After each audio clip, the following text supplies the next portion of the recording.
लिफाफे में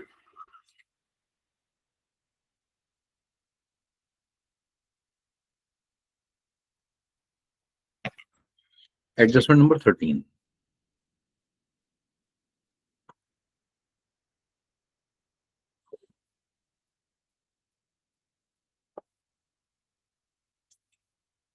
तो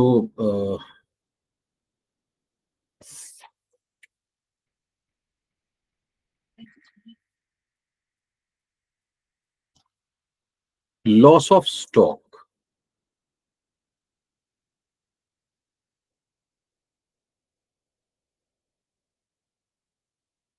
बाय फायर, थेफ्ट, एटसेट्रा।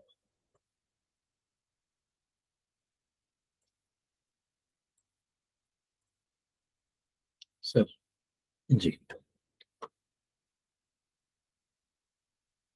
तो अगर कोई पर्टिकुलर पर्सन अपने पास मान लीजिए कुछ स्टॉक मेंटेन करता है और उस स्टॉक का ना सर लॉस हो जाता है, लॉस ऑफ स्टॉक, ठीक है। और ये लॉस कैसे हो जाता है? लॉस बाय फायर हो जाता है, लॉस बाय थेफ्ट हो जाता है, बेसिकली एबनॉर्मल लॉस हो जाता है सर स्टॉक का, एबनॉर्मल लॉस ऑफ स्टॉक,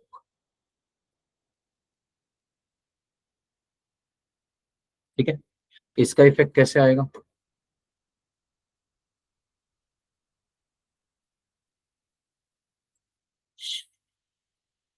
जैसे हमें एग्जांपल में दिया जा रहा है सर, इसके दो केस होते हैं, अभी मैं डिस्कस करूंगा case. For example,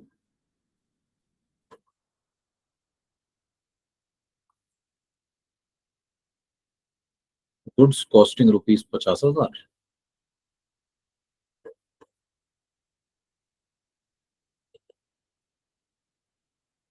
selling price 70,000,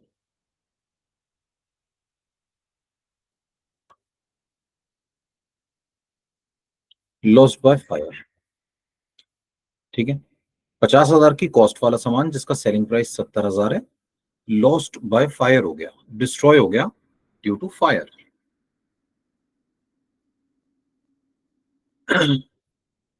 ji sir, इसकी जर्नल एंट्री क्या होती है?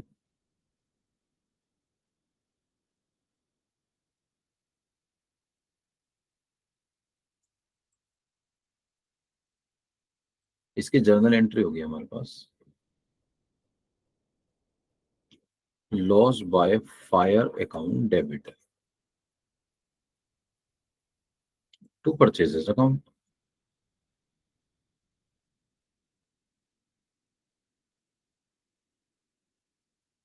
सर ये एंट्री ना कॉस्ट प्राइस पे की जाएगी, कॉस्ट प्राइस पे, याद रखिएगा, ये हमेशा कौन से प्राइस पर आएगा? कॉस्ट प्राइस आएगा। सेलिंग प्राइस यहां नहीं देखेंगे हम, कॉस्ट प्राइस देखेंगे, ठीक है। सर इसका इफेक्ट इन फाइनल अकाउंट्स क्या आएगा?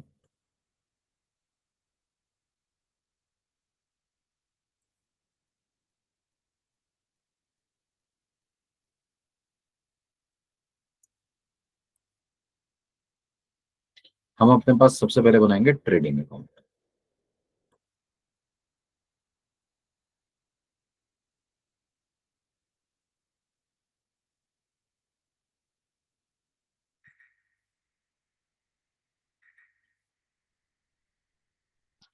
ट्रेडिंग की डेबिट पे आ रहा होगा to purchases,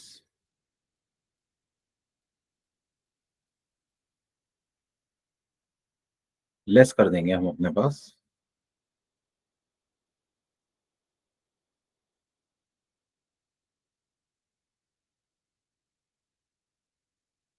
goods lost by fire. जो भी परचेजेस का अमाउंट है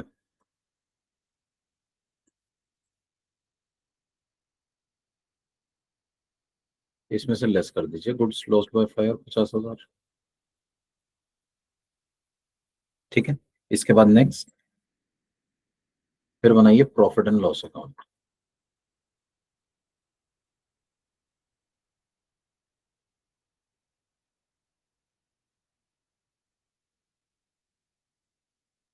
लॉस बाय फायर, ये आ जाएगा।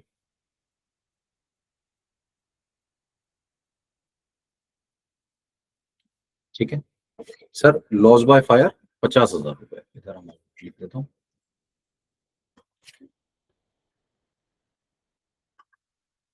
एट कॉस्ट प्राइस, ये एंट्री कॉस्ट प्राइस पे आएगी सर। ठीक है, तो आप कॉस्ट प्राइस पर दिखा देंगे goods lost by fire.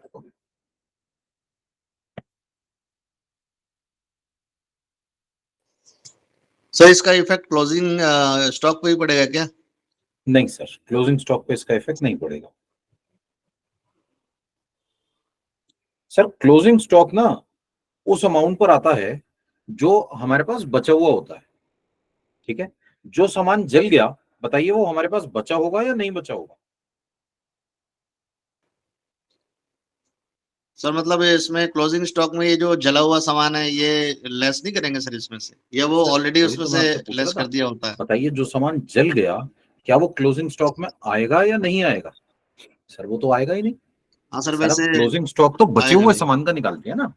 Sir मेरे पास ना, मान लीजिए दुकान जी पे सर। एक पर्सन दुकान चला रहा है, 10,000 यूनिट है, 2,000 जल गई, तो सर उसके पास, बेचारे के पास बची ही 8,000। तो अब जब वो अपना क्लोजिंग स्टॉक दिखाएगा ना सर, वो दिखाएगा ही 8,000 का यासीन सर। तो ये 2,000 है ही नहीं सर मेरे पास, और जब है ही नहीं तो मैं दिखाऊंगा ही क्यों? आप समझ रहे हैं सर? जो क्लोजिंग स्टॉक है ना उसमें से ये ऑलरेडी डिडक्टेड है। Closing stock net of abnormal loss आ रहा है। ओके ठीक है सर, नेट जी होता है ना जी इसलिए क्लोजिंग में जी जी जी जी जी उसका इफेक्ट पहले जी ही आ जाएगा सर। सर। हाँ, बेसिकली क्या है, जो क्लोजिंग स्टॉक है ना वो बची हुई यूनिट्स का है सर, बची हुई यूनिट्स का। तो ये तो बचा हुआ है ही नहीं ना, इसलिए ये हमारे पास वहां पर इंक्लूडेड है ही नहीं पहले से, तो मुझे लेस करके दिखाने की जरूरत ही नहीं है। आइए नेक्स्ट सर। मैं ये कह रहा था, ये जो स्टॉक है ना सर, ये ना इंश्योर्ड भी हो सकता है। If goods are not sir screen नहीं आ रही सर, स्क्रीन नहीं आ इंश्योर्ड। रही सर। सर एक बार रिफ्रेश कीजिए प्लीज, मेरे पास तो आ रही है। आ रही है सर, आ रही है। आ रहा है स्क्रीन सर।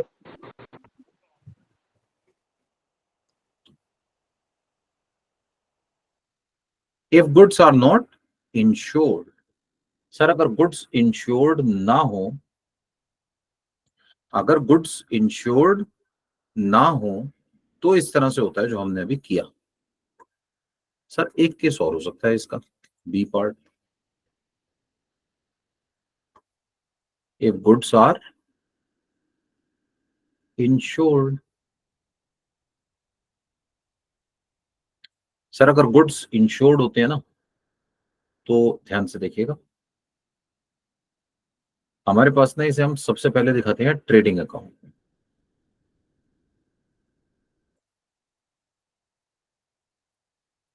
जर्नल एंट्री क्या होगी इसकी?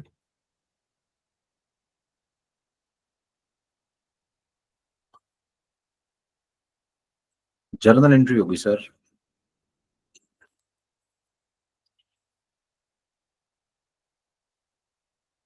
Loss by fire account debit to purchases account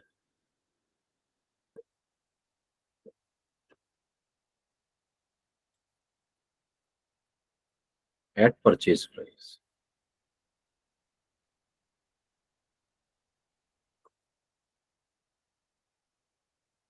जो गुड्स है ना वो परचेज प्राइस पर आएंगे सर। परचेज प्राइस कह लीजिए या कॉस्ट प्राइस कह सकते हैं आप, कॉस्ट प्राइस एक ही बात है। ठीक है, अब एक एंट्री और होगी सर। अब हम अपने पास ना इंश्योरेंस क्लेम को करेंगे debit, insurance company account debit.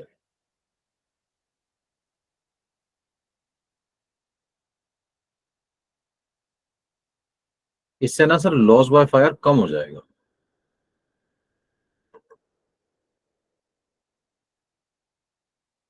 Insurance company को डेबिट करके ना सर मैंने अपना डेटर बना लिया। लॉस बाय फायर को क्रेडिट करके मैंने इनकम को, सॉरी, अपने लॉस को कम कर दिया। सर सपोज मान लीजिए 50,000 का सामान मिस्टर ए की दुकान पे जल गया, 30,000 रुपए इंश्योरेंस कंपनी ने दे दिए, तो 50,000 रुपए का लॉस हुआ, 30,000 इंश्योरेंस कंपनी ने दे दिए, 20,000 का हमारे पास लॉस आ जाएगा, रिकॉर्ड कर लिया जाएगा। ठीक है, तो insurance company account debit to loss by fire account. Sir at the amount of, with the amount of insurance claim.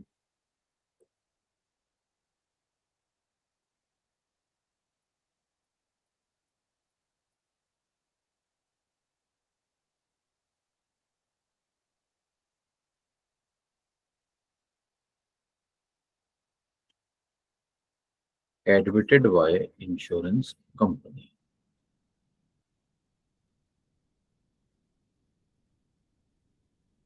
With the amount of insurance claim admitted by insurance company.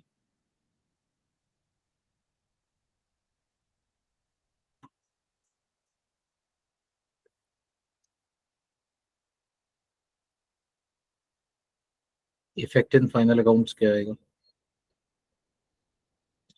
सबसे पहले मैं बताऊंगा trading account.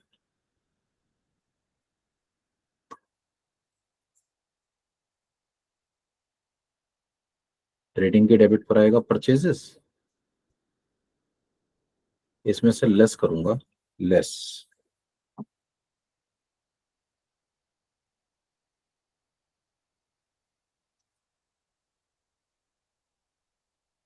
Loss of stock by fire, loss by fire लिख देता हूं बस।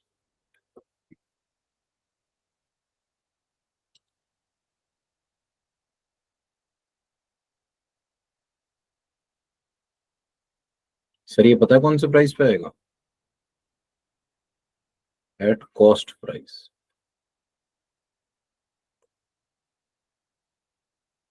दूसरा ये जाएगा sir profit and loss account.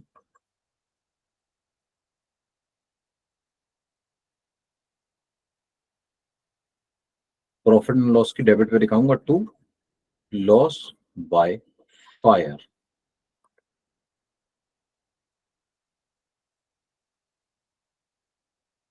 with the amount of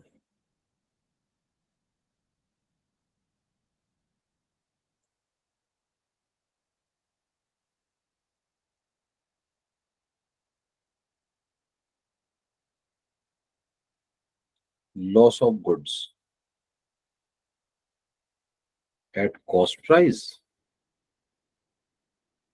minus insurance claim. Sir इसमें से इंश्योरेंस क्लेम माइनस कर दीजिएगा। सर 50,000 का माल जला, इंश्योरेंस कंपनी ने कहा भाई 30,000 दे देंगे, तो नुकसान तो अब 20,000 का हुआ सर, 30 का थोड़ी हुआ, 50 का थोड़ी हुआ, 30,000 तो मिल जाएंगे। तो वो जो 20,000 का लॉस हुआ ना वो यहाँ दिखा दीजिएगा, और उसके बाद लास्ट में हम बनाएंगे बैलेंस शीट।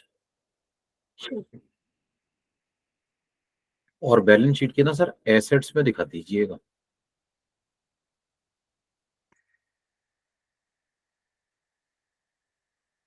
इंश्योरेंस कंपनी को, इंश्योरेंस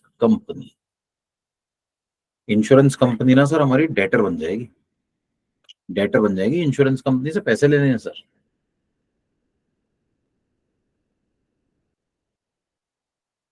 एसेट्स में दिखा दूंगा इंश्योरेंस कंपनी को,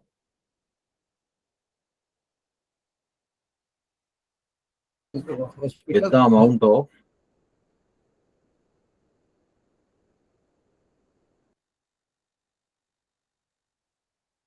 insurance claim admitted.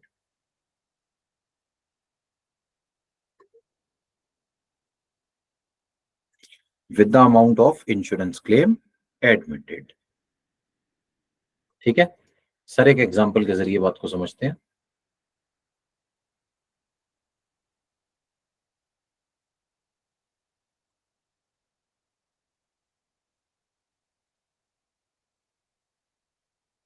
Goods with cost price 50,000, selling price 70,000 were lost by fire.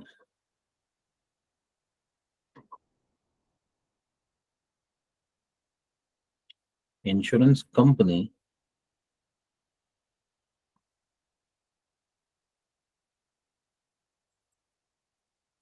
admitted a claim of rupees 30,000.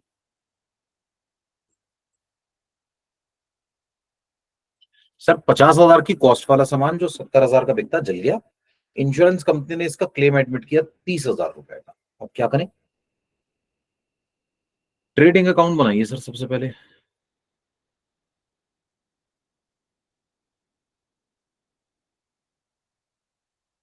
Trading की डेबिट पे दिखाइए टू परचेजेस,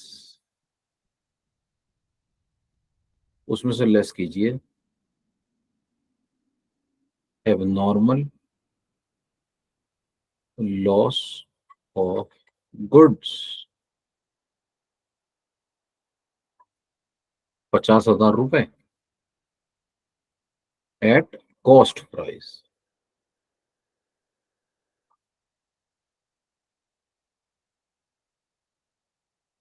ये आ जाएगा सर।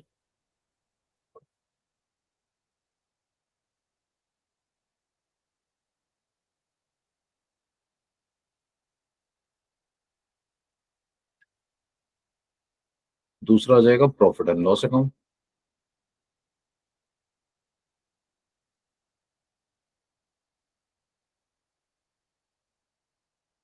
पीएनएल की डेबिट पर आएगा to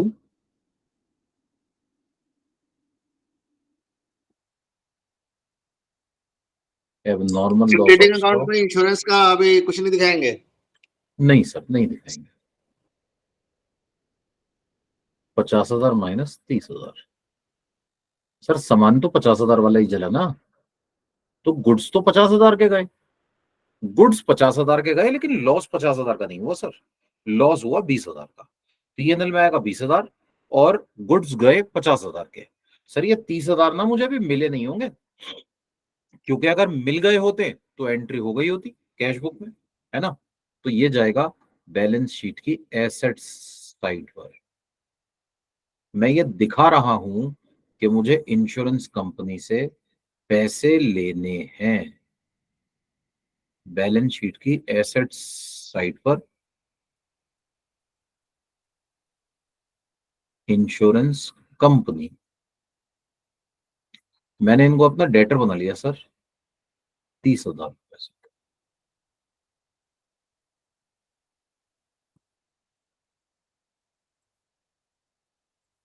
with the amount of insurance claim admitted, with the amount of insurance claim admitted। Insurance claim admit हुआ 30,000 रुपए का, ठीक है। इधर से प्रॉफिट एंड लॉस अकाउंट में आया to abnormal loss of stock 50,000 minus 30,000 20,000 rupees, ठीक है। सर 50,000 का माल जला, इंश्योरेंस कंपनी ने कहा 30,000 हमसे ले लेना, तो नुकसान कितने का हुआ? सर नुकसान हुआ 20,000 का। ये जो 20,000 का लॉस है, ये हमारे पास प्रॉफिट एंड लॉस अकाउंट की डेबिट साइड पर आ जाएगा। तो ट्रेडिंग की डेबिट पर परचेज में से लेस कर दूंगा abnormal loss of stock 50,000, profit and loss account की डेबिट साइड पर एबनॉर्मल लॉस ऑफ स्टॉक दिखा दूंगा 20,000, और बैलेंस शीट की एसेट्स में दिखा दूंगा इंश्योरेंस कंपनी 30,000। सर यहां तक कोई डाउट हो तो पूछ लीजिए प्लीज।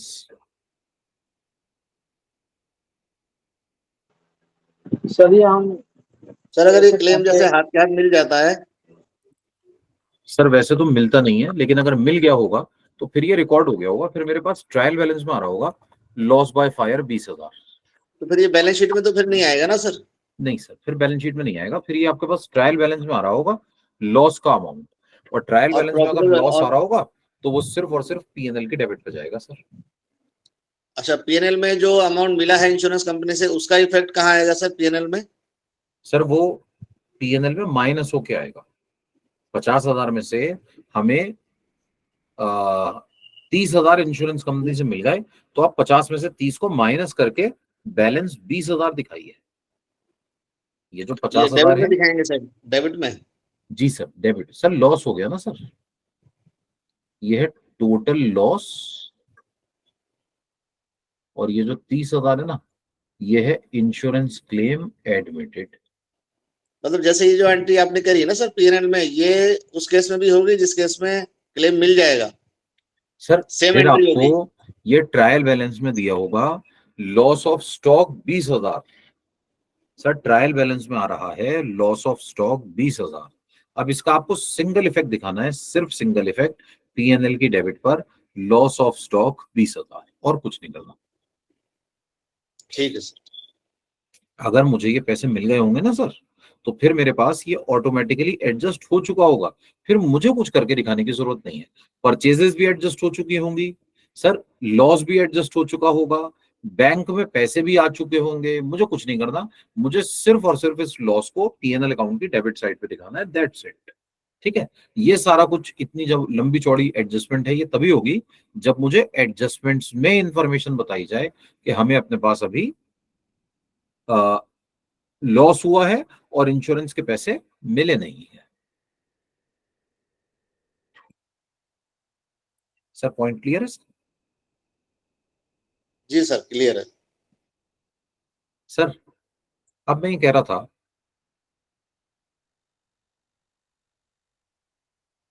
हमारे पास ना अगली एडजस्टमेंट है,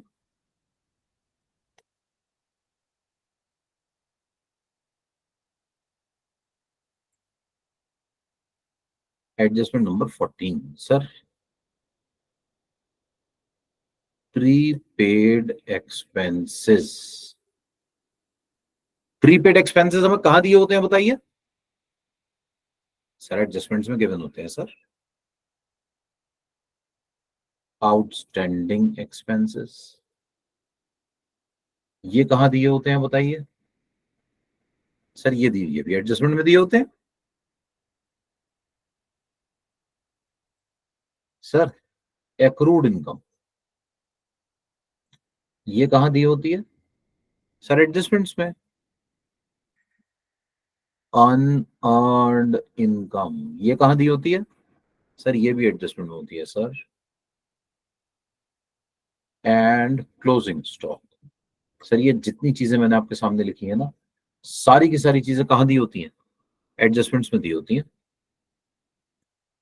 लेकिन सोचिए, अगर ये दिए जाएं,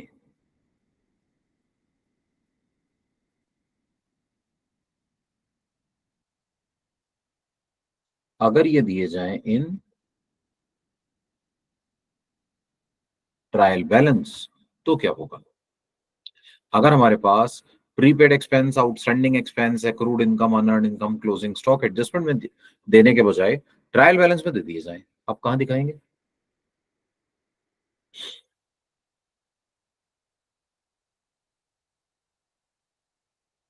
now only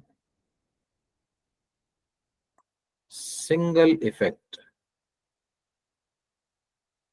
will be shown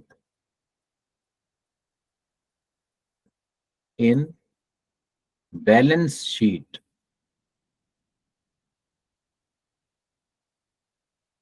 ठीक है, अब आपको एक सिंगल इफेक्ट दिखाना है सिर्फ बैलेंस शीट में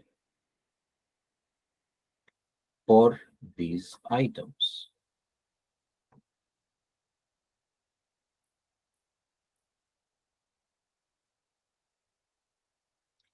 No effect need to be shown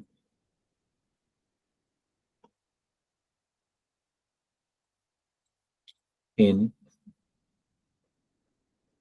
trading या पीएनएल अकाउंट। सर अगर प्रीपेड एक्सपेंसेस आपको ट्रायल बैलेंस में दे दिए जाए, तो प्रीपेड एक्सपेंस सिर्फ और सिर्फ बैलेंस शीट में आएगा। अब इसका कोई एडजस्टमेंट करके दिखाने की जरूरत नहीं है ट्रेडिंग एंड पीएनएल अकाउंट।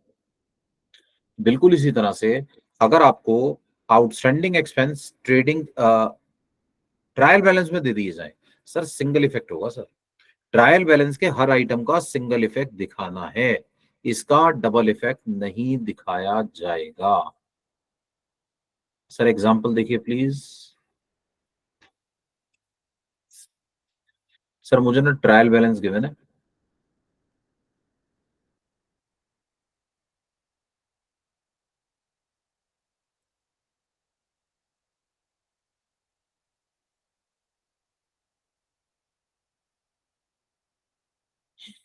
यहाँ दिए prepaid expenses,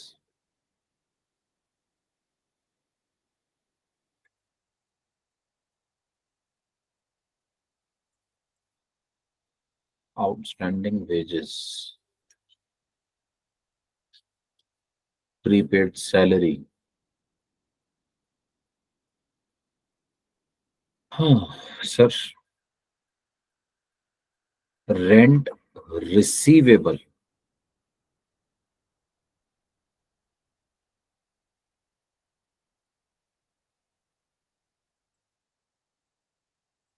commission received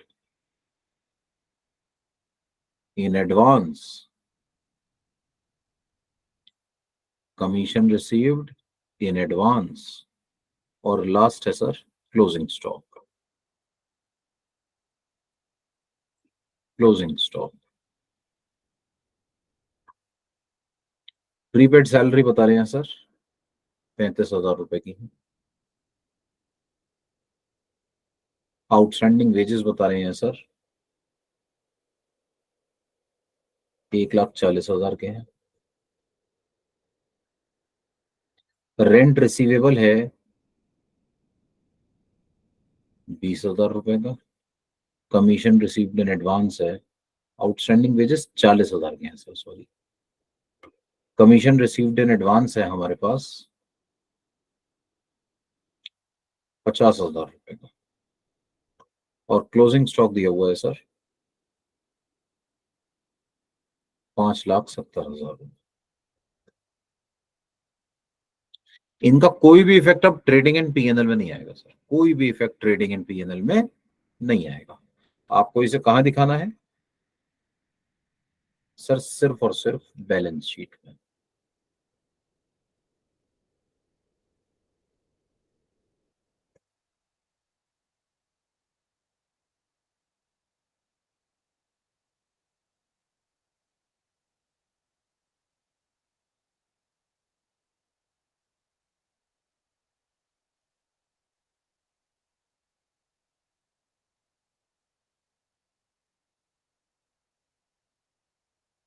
balance sheet की liabilities side, amount, assets side और अमाउंट, तो हमें दी हुई है प्रीपेड सैलरी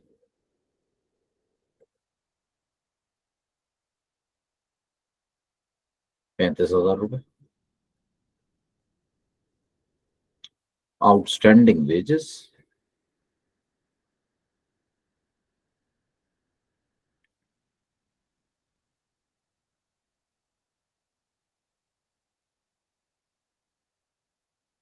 40,000 रुपए, rent receivable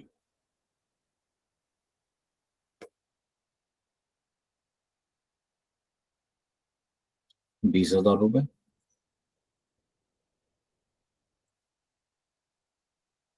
commission received in advance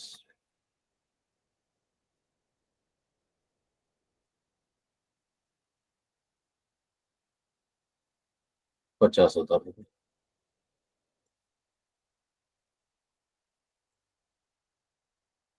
और क्लोजिंग स्टॉक 5,70,000 रुपए का है। ठीक है सर, इनका सिंगल इफेक्ट दिखाया जाएगा, डबल इफेक्ट नहीं दिखाया जाएगा। यहाँ तो कोई डाउट हो सर पर क्लोजिंग स्टॉक तो ट्रेडिंग अकाउंट में भी तो आएगा क्लोजिंग स्टॉक। अगर हमें ट्रायल बैलेंस में कोई भी आइटम दिया जाता है तो बताइए एक बार आता है या 2 बार आता है सर? अगर ट्रायल बैलेंस एक बार है तो यस एक बार आएगा सर, एक बार आएगा ना, तो वो एक बार कहां दिखाएंगे सर? बैलेंस शीट में। इस केस में इनमें से कोई भी एडजस्टमेंट आपको ट्रेडिंग एंड पीएनएल अकाउंट में करके नहीं दिखानी है। सर पॉइंट समझ में आ रहा है सर? अब सर ठीक है एक सर। सवाल उठता है कि हम ऐसा कर क्यों नहीं दिखा रहे भाई? ट्रेडिंग में दिखाओ ना, पीएनएल में दिखाओ। सर मैं रीजन बताता हूँ। सर देखिए, आउटस्टैंडिंग वेजेस हमें हमेशा कहाँ दिए होते थे? एडजस्टमेंट्स में दिए होते थे। प्रीपेड एक्सपेंस हमेशा कहाँ दिया होता था? एडजस्टमेंट में दिया होता था। सर ये तो एडजस्टमेंट के आइटम्स है ना, ये ट्रायल बैलेंस में कैसे आ सकते हैं? सर मैं बताता हूँ, ये ट्रायल बैलेंस में आ रहे हैं, इसका मतलब ये है इनकी जर्नल एंट्री पास हो चुकी हो। आउटस्टैंडिंग वेजेस की एंट्री क्या होती है? Sir wages account debit to outstanding wages, इसका मतलब इनको वेजेस में जोड़ा जा चुका है। प्रीपेड सैलरी ट्रायल बैलेंस में आ रही है, इसका मतलब इसे सैलरी में से माइनस करके हटाया जा चुका है। अब जो ट्रायल बैलेंस में सैलरी आ रही है ना, वो प्रीपेड वाली नहीं है, वो करंट ईयर वाली है। बिल्कुल इसी तरह से कमीशन रिसीव्ड इन एडवांस अगर ट्रायल बैलेंस में आ रहा है, इसका मतलब कमीशन ऑलरेडी एडजस्ट हो चुका है, एडवांस वाला कमीशन ऑलरेडी जुड़ चुका है। अब आपको उसको दोबारा जोड़ने की जरूरत नहीं है। ठीक है, सॉरी जुड़ नहीं चुका, माइनस हो चुका। जो कमीशन एडवांस में मिला था ना, वो कमीशन में से माइनस करा जा चुका है पहले से, आपको दोबारा माइनस करने की जरूरत नहीं है। और बिल्कुल इसी तरह से जो रेंट रिसीवेबल का अमाउंट है, वो जो रेंट रिसीवेबल है ना सर, वो ऑलरेडी हम अपने पास अपने एसेट्स में, सॉरी अपने रेंट में ऐड कर चुके हैं। Rent already includes rent receivable. जो रेंट रिसीवेबल था ना, वो अल्टीमेटली रेंट में जोड़ा जाता है ना पीएनएल में, हम पहले ही जोड़ चुके हैं सर, दोबारा जोड़ने की जरूरत नहीं है। अच्छा, अब ये क्लोजिंग स्टॉक ट्रायल बैलेंस में कैसे आ सकता है? सर मैं बताता हूँ, ये जरा मैं समझाना चाहता हूँ। देखिए हमारे पास ना होता क्या है, वैसे हम बनाते हैं trial balance,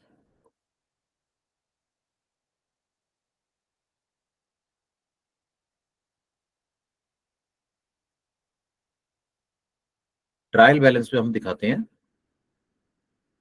opening stock 1 lakh रुपए, परचेजेस मान लीजिए 15 लाख रुपए, और एडजस्टमेंट्स में बता रहे हैं क्लोजिंग स्टॉक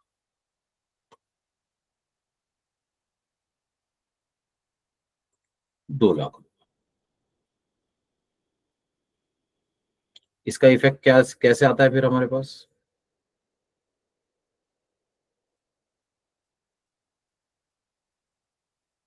सर हम बनाते हैं trading account,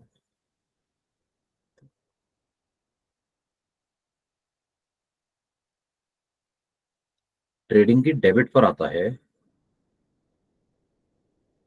to opening stock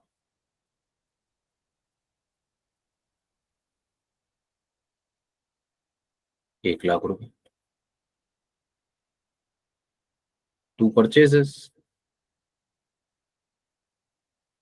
15 lakh है सर, ये नोट 15,000, 15 लाख रुपए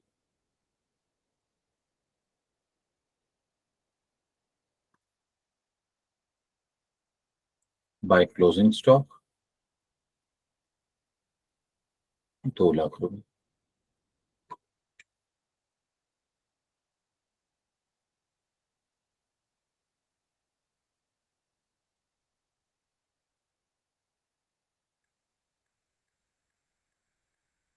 फिर हम बनाएंगे बैलेंस शीट, बैलेंस शीट की एसेट्स में हम दिखाएंगे क्लोजिंग स्टॉक।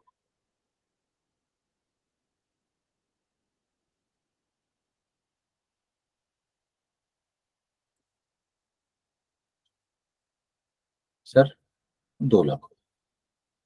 सर एक बात देखिएगा जरा प्लीज, देखिए ट्रेडिंग की डेबिट पर हमने कितने पैसे दिखाए? 16 लाख रुपए। और बताइएगा क्रेडिट पर कितने पैसे दिखाए? 2 लाख रुपए। मतलब अगर हम नेट इफेक्ट की बात करें, नेट, तो बताइए हम नेट इफेक्ट क्या दिखा रहे हैं? नेट इफेक्ट है सर, हमने 14 लाख डेबिट कर दिए, हमने 14 लाख रुपए डेबिट कर दिए, है ना? ये हमारा नेट इफेक्ट हो गया। सर मैं ये कह रहा था, हमारे पास ओपनिंग स्टॉक है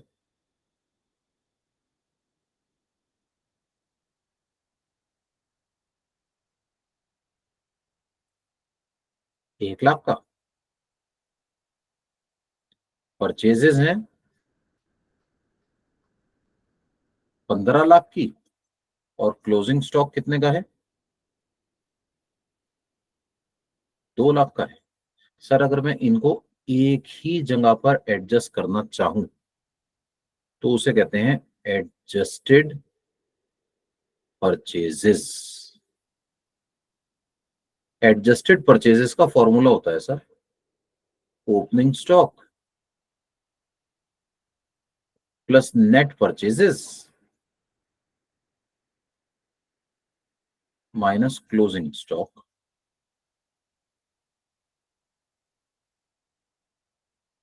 opening stock plus net purchases minus closing stock. Sir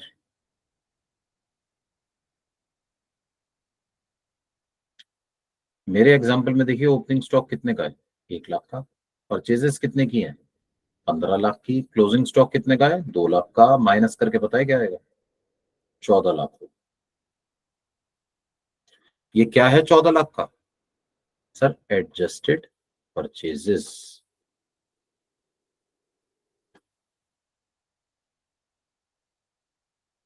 adjusted purchases 14 lakh रुपए की है, ठीक है। एडजस्टेड परचेजेस कितने की है? 14 लाख रुपए की। सर अब अगर एडजस्टेड परचेजेस हमें ट्रायल बैलेंस में दिया जाए ना, देखिए पहले क्या हो रहा था ट्रायल बैलेंस में,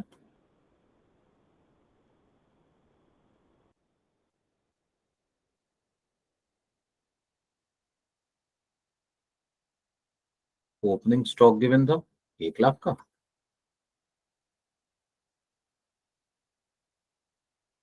परचेजेस आ रही 15 लाख की,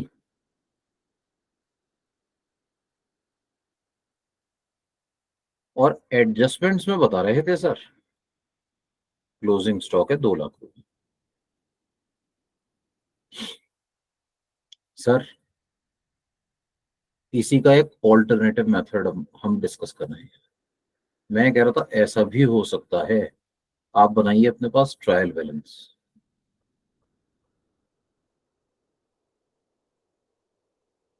और ट्रायल बैलेंस में दिखाइए adjusted purchases. Sir adjusted purchases कितने की हैं? 14 लाख की। और ये जो क्लोजिंग स्टॉक 2 लाख है ना, ये यहीं पे दिखा दीजिए सर, 2 लाख रुपए। सर जरा देखिएगा प्लीज, इस केस में मेरे पास यहाँ डेबिट कितना हो रहा है? 16 लाख का। और इस केस में भी डेबिट कितना हो रहा है? 16 लाख का। सर ट्रायल बैलेंस टैली हो जाएगा आपका। दोनों ही सिचुएशंस में ट्रायल बैलेंस 16-16 लाख पर डेबिट हो रहा है सर। ऊपर भी भाई फर्स्ट सिचुएशन में भी ट्रायल बैलेंस 16 लाख से डेबिट हो रहा है, सेकंड सिचुएशन में भी ट्रायल बैलेंस 16 लाख से डेबिट हो रहा है ना। सर इस केस में पता है अब एडजस्टमेंट्स में क्लोजिंग स्टॉक नहीं दिखाया जाएगा। अब एडजस्टमेंट में नहीं आएगा क्लोजिंग स्टॉक। सर ऊपर आ तो गया, दोबारा क्यों आएगा? ठीक है, ऊपर आ तो गया, दोबारा क्यों आएगा? सर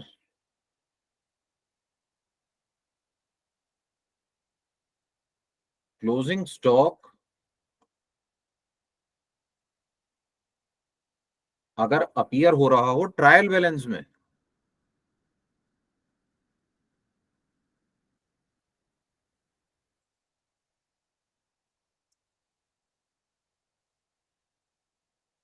इसका एक ही मतलब होता है सर,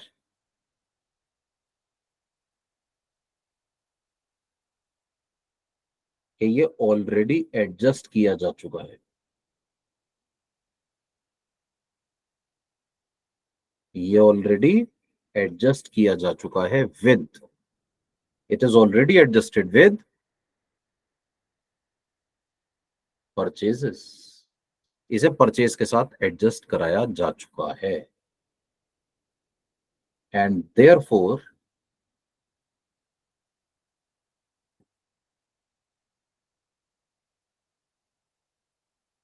adjusted purchases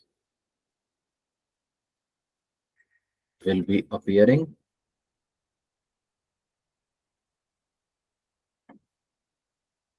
इन ट्रायल बैलेंस। अब जरूर ट्रायल बैलेंस में एडजस्टेड परचेजेस आ रही होंगी परचेज के बजाय। अब परचेज नहीं आ रही होगी सर, एडजस्टेड परचेज आ रही होगी। सर मेरा पॉइंट क्लियर हो रहा है सर?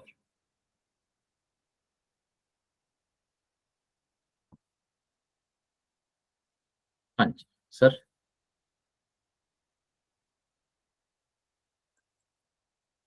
जरा इधर एग्जाम्पल में आइए। ये था मेरे पास सिचुएशन 1।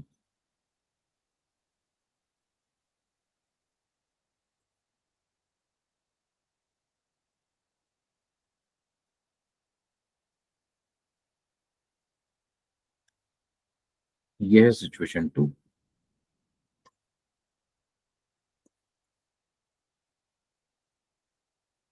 Trial balance.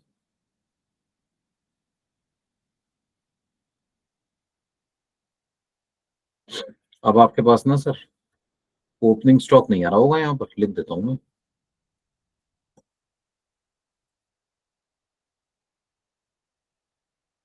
अब यहाँ ओपनिंग स्टॉक नहीं आ रहा होगा सर, ये मैं समझाने के लिए लिख रहा हूं, ऐसे लिख के नहीं दिया होगा पेपर में।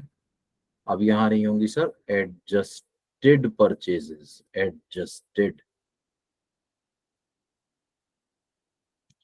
14 लाख रुपए। और आ रहा होगा सर क्लोजिंग स्टॉक 2 लाख रुपए।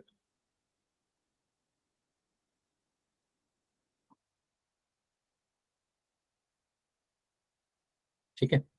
अब सर एडजस्टमेंट्स में क्लोजिंग स्टॉक गिवन नहीं होगा, अब ये भी हमने डिस्कस किया। अब एडजस्टमेंट्स में क्लोजिंग स्टॉक गिवन नहीं होगा सर।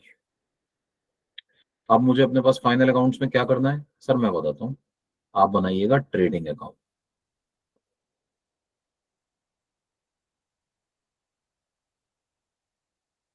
और सिंपली दिखा दीजिएगा डेबिट साइड पर एडजस्टेड परचेजेस 14 लाख रुपए।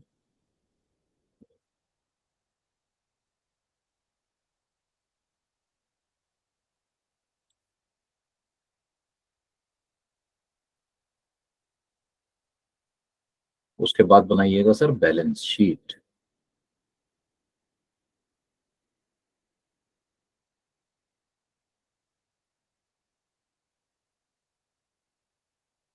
और बैलेंस शीट के एसेट्स में दिखा दीजिएगा क्लोजिंग स्टॉक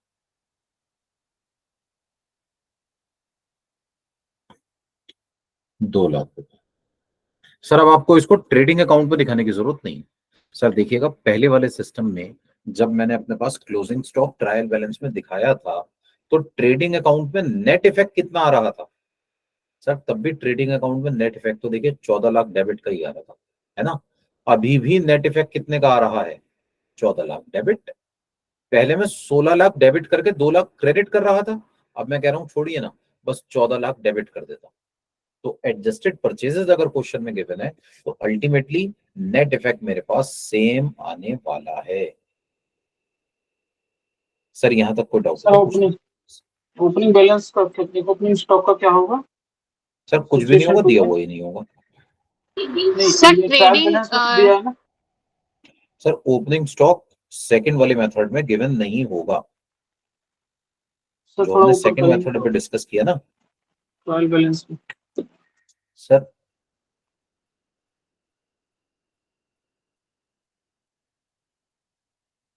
ये वाला ओपनिंग स्टॉक गिवन नहीं है, ओपनिंग स्टॉक गिवन नहीं है। एडजस्टेड परचेज और ओपनिंग स्टॉक एक साथ नहीं आ सकता सर।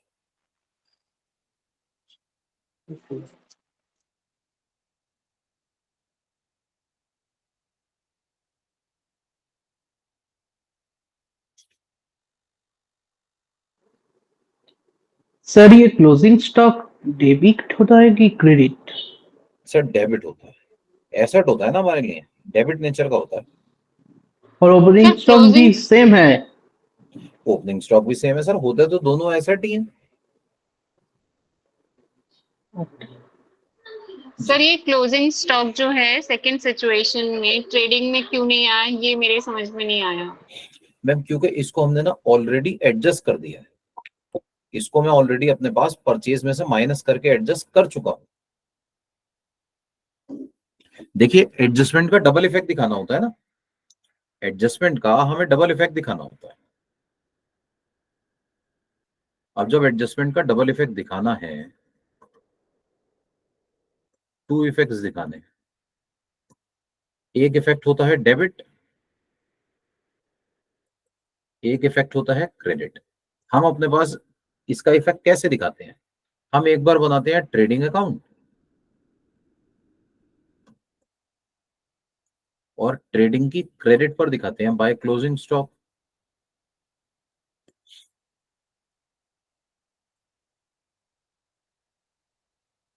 और दूसरी बार हम बनाते हैं बैलेंस शीट और इसको एसेट्स में दिखा देते हैं।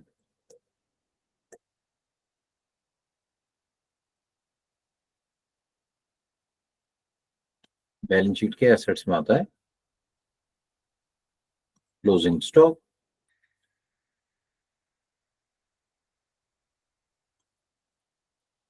ये क्रेडिट इफेक्ट है, ये डेबिट इफेक्ट है। अब मैं कह रहा हूं इसका एक और तरीका हो सकता है। मान लीजिए मुझे क्लोजिंग स्टॉक गिवन है, मुझे डेबिट और क्रेडिट इफेक्ट दिखाने हैं ना,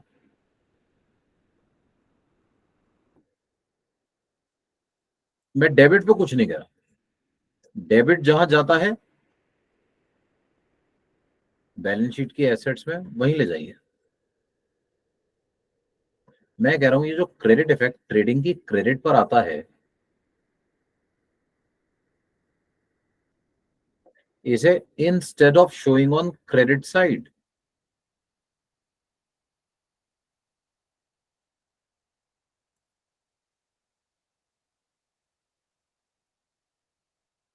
एक काम करते हैं ना,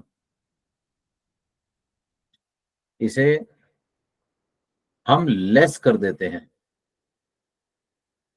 डेबिट साइड पर। बात तो एक ही है, क्रेडिट में दिखाऊं या डेबिट पर माइनस करूं, बात तो एक ही है। कहां से लेस करूं, from purchases.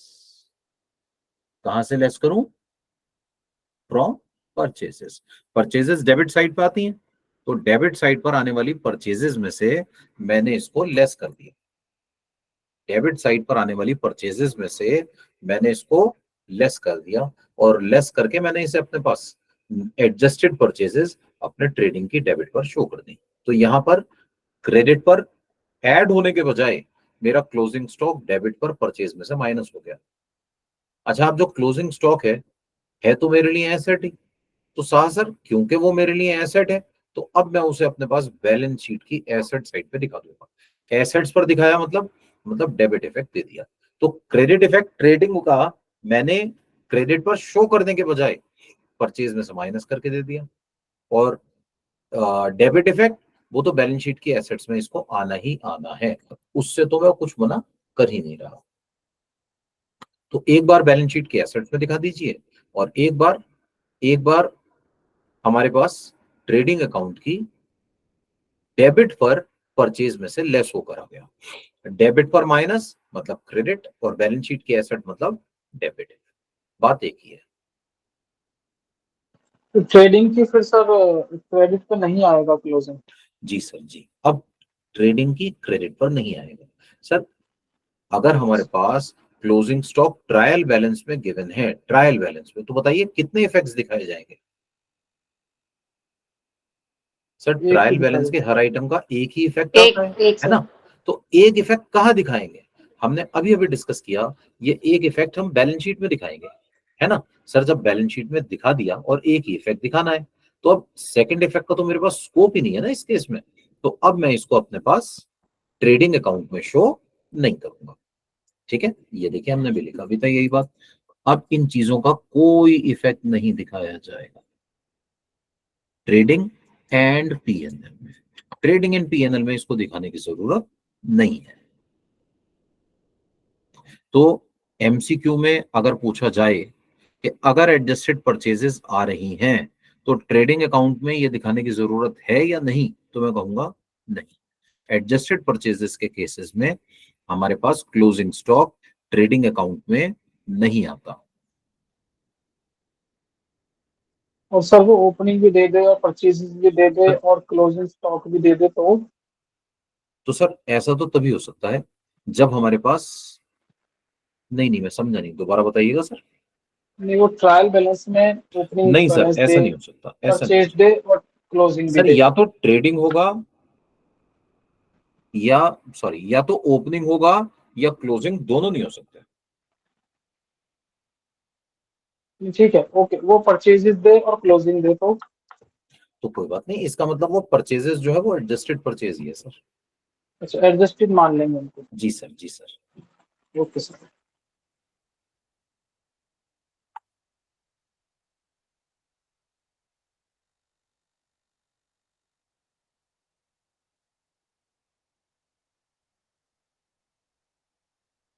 Sir balance sheet की इस ट्रायल बैलेंस के उसमें क्लोजिंग स्टॉक क्यों नहीं आता sir?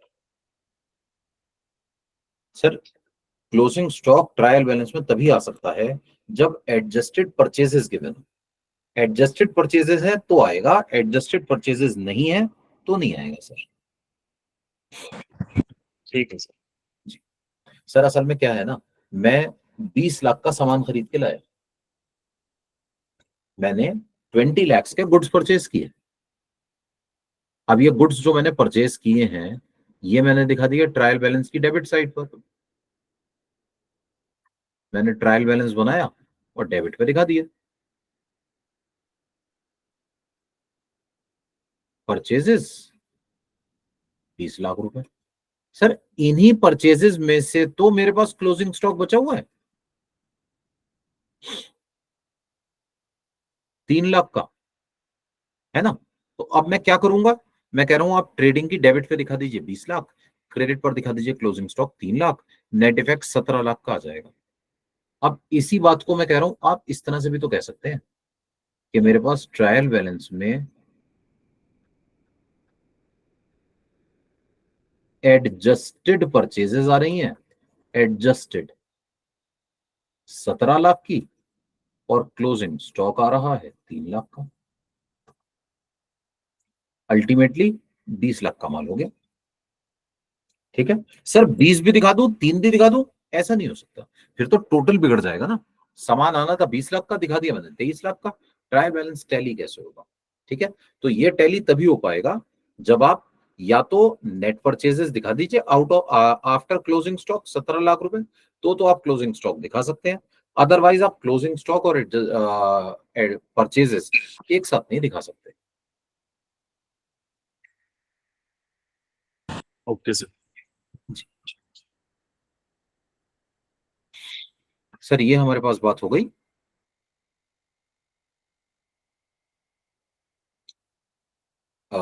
Closing stock given in trial balance और एडजस्टेड परचेसेस की। अगली एडजस्टमेंट है sir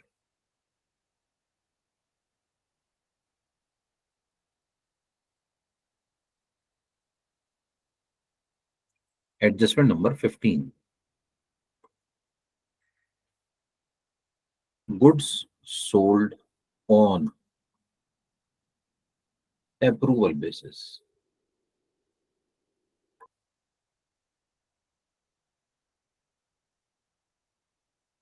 goods sold on approval basis. Sir कभी कभी ऐसा होता है कि हम अपने पास सामान ना अप्रूवल बेसिस पर बेच देते हैं। अप्रूवल बेसिस मतलब मैंने अपने पास अपने कस्टमर को एक सामान दिया, मैंने कहा सर ये सामान ले जाइए, पसंद आए तो रख लेना और पसंद ना आए तो मैंने कहा सर लौटा देना, कोई बात नहीं। अगर आपको सामान पसंद आ जाए तो आप रख लीजिएगा, सामान पसंद ना आए तो आप वापस कर दीजिएगा, कोई प्रॉब्लम नहीं है। ठीक है सर, इसे कहते हैं good sold on approval basis. ठीक है सर, लेकिन पसंद आने का कोई टाइम लिमिट भी तो होगी ना। ऐसा थोड़ी आज लेकर गया और 2 साल बाद आकर कह रहा है कि सर वो 2 साल पहले आपसे सामान लेकर गया था सर, पसंद नहीं आया, ऐसा थोड़ी होता है। ठीक है, तो उसको ना एक टाइम पीरियड दिया जाता है, एक एक ठीक ठाक सा टाइम पीरियड। मैंने कहा सर आप ले जाइए, हफ्ता भर यूज करके देख लीजिए, हफ्ता भर में पसंद ना आए तो हफ्ता भर बाद वापस कर देना। ठीक है, अब ऐसे में सर जब तक ये एक हफ्ता पूरा ना हो जाए ये सामान बिका हुआ नहीं माना जाएगा। ठीक है, जब तक एक हफ्ता कंप्लीट ना हो जाए आप इस सामान को बिका हुआ नहीं मान सकते सर। ठीक है, मैं अपने पास ये सामान लेकर गया कस्टमर के पास, तो अब इस सेल को सेल तभी माना जाएगा जब या तो कस्टमर कह दे कि हाँ जी मैंने माल खरीद लिया, नहीं तो सर एक हफ्ता आपको इंतजार करना पड़ेगा। मान लीजिए मैंने 15 दिन का अप्रूवल दिया है, तो अप्रूवल का टाइम पीरियड अगर 15 दिन है तो 15 दिन तक ये माल बिका हुआ नहीं माना जाएगा सर। ये माल बिका हुआ तभी माना जाएगा जब या तो कस्टमर आकर कह दे कि हाँ जी ये सामान मैंने खरीद लिया, नहीं तो आपको 15 दिन का इंतजार करना पड़ेगा सर। 15 दिन के बाद ये माना जाएगा कि गुड्स की सेल हो गई है। ठीक है, हमें पता है क्या दिया होगा, हमसे एक आ जाएगा हमने अप्रूवल पर सामान बेचा था। सर जो सामान अप्रूवल पर बेचा जाता है ना वो एक्चुअल सेल्स नहीं है, उसको बिका हुआ कब माना जाएगा? देखिए अभी मैंने बताया, या तो अप्रूवल आ जाए या टाइम खत्म हो जाए, जो टाइम मैंने दिया वो टाइम कंप्लीट हो जाए। क्वेश्चन पता है क्या कहेगा? क्वेश्चन कहेगा हमने ना 50,000 का सामान बेचा था, कस्टमर से ये कहा था पसंद आए तो रख लेना, नहीं तो 15 दिन के अंदर अंदर लौटा सकते हो। और अभी ना 15 दिन हुए नहीं है, अभी 15 दिन हुए नहीं है। ठीक है, तो हमारे पास ना हमें दिया हुआ है ट्रायल बैलेंस। अच्छा पहले मैं इसका इफेक्ट दिखा दूं।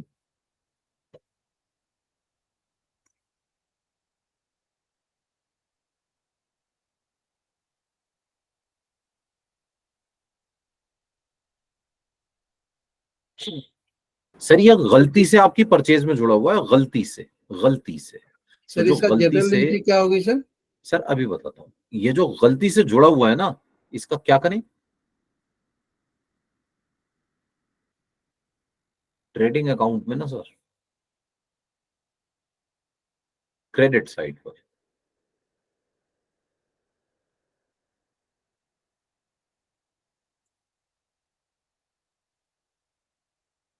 ये आपकी सेल्स में जुड़ा हुआ है, बाय सेल्स, तो आप ना इसे सेल्स में से लेस कर देंगे, goods sold on approval basis.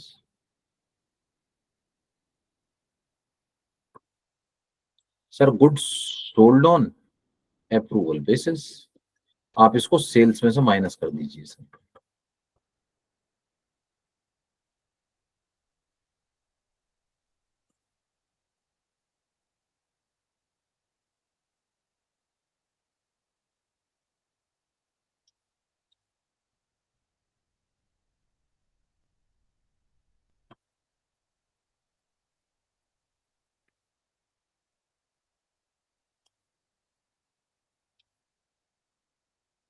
और बाय क्लोजिंग स्टॉक, हाँ सॉरी सर ये जो सेल्स में गलती से जुड़ा हुआ है ना इसकी वजह से एक और भी इफेक्ट हुआ होगा सर, ये आपकी बैलेंस शीट में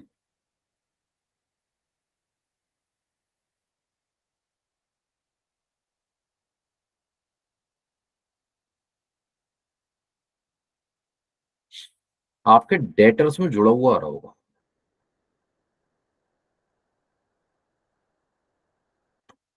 तो आप क्या करें सर, एक बार तो ना आप इसको माइनस कीजिए, एक बार तो आप इसको माइनस कीजिए फ्रॉम सेल्स, एक बार ये सेल्स में से माइनस होगा और दूसरी बार सर ये दूसरी बार ना आपके डेटर्स में से माइनस होगा। एक बार सेल्स में से माइनस कीजिए और दूसरी बार सर डेटर्स में से माइनस कीजिए।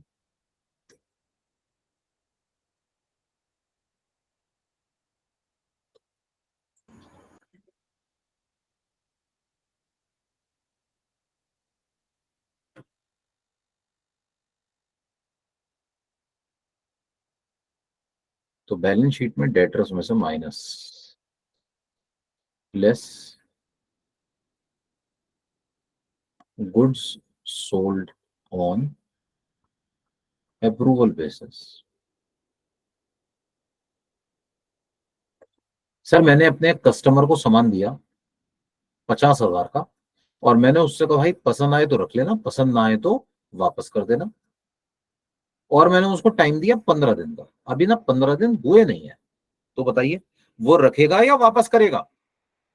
सर ये अभी कैसे बता सकता हूँ, अभी तो 15 दिन रुकना पड़ेगा ना, तो आप इसे 15 दिन तक सेल थोड़ी मान सकते हैं, ना इस कस्टमर को अपना डेटर मान सकते हैं। हमसे गलती हो गई सर, हमने गलती से इसे सेल्स में भी जोड़ दिया, हमने गलती से इसे डेटर्स में भी जोड़ दिया। हमने कहा जी दोनों जगह से माइनस कर दो, ठीक है। हमने इसे सेल्स में से भी माइनस कराया, ये देखिए ट्रेडिंग की क्रेडिट साइड पर सेल्स में से माइनस,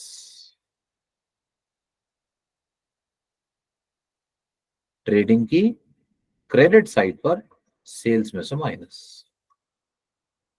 और दूसरी बार सर, दूसरी बार बैलेंस शीट की एसेट साइड पर डेटर्स में से माइनस। अच्छा सर, इस गलती के साथ ना एक और गलती हुई होगी हमसे फॉर श्योर। हमने जब ये सामान कस्टमर को दिया, सर अभी सेल्स तो हुई नहीं, और बताइए जब तक सेल्स नहीं हुई तब तक सामान किसका? सर मेरा। जब तक सेल्स नहीं हुई ये सामान किसका? सर मेरा। तो जब सामान मेरा है तो ये सेल्स में नहीं जुड़ा होना चाहिए था, मैंने इसे गलती से सेल्स में जोड़ दिया। सर जब इसे सेल्स में जोड़ दिया होगा ना, तो मैंने एक गलती और की होगी।